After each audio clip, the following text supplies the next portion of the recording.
One of Classic Doom's greatest strengths is the sheer amount of free content you have access to once Doom is in your possession.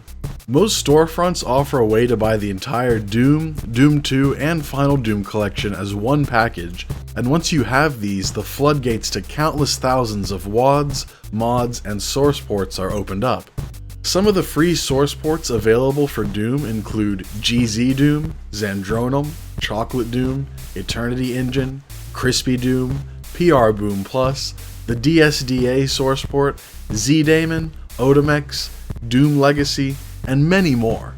Occasionally, source port developers, server hosts, and WAD makers will have a way to donate to them for their efforts. This is of course completely optional, and hiding a WAD file or source port behind a paywall is generally not allowed.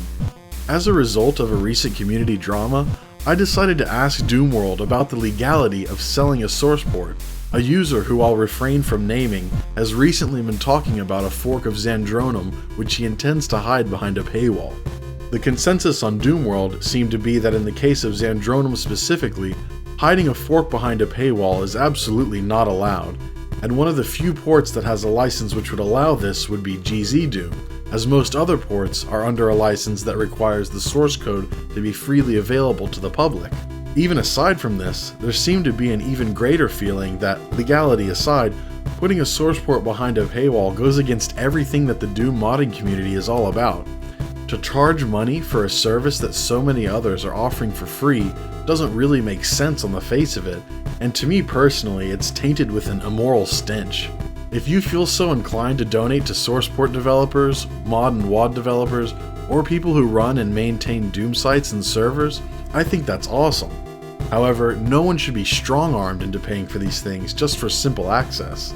I just had to put this out there as a PSA for the general world of classic Doomers. Don't let yourself get scammed. If you've already paid money for the iWads, you have a great selection of free source ports and services available to you. Only give your money willingly to people who you think deserve it. Furthermore, I think we can all agree that paywalling a fork of a free source port is simply wrong on the face of it. I just want to do my bit to help keep the Doom modding community a fun and free place and nip scammers in the bud. I hope you enjoyed this little video, and I'll be back soon with something more substantive.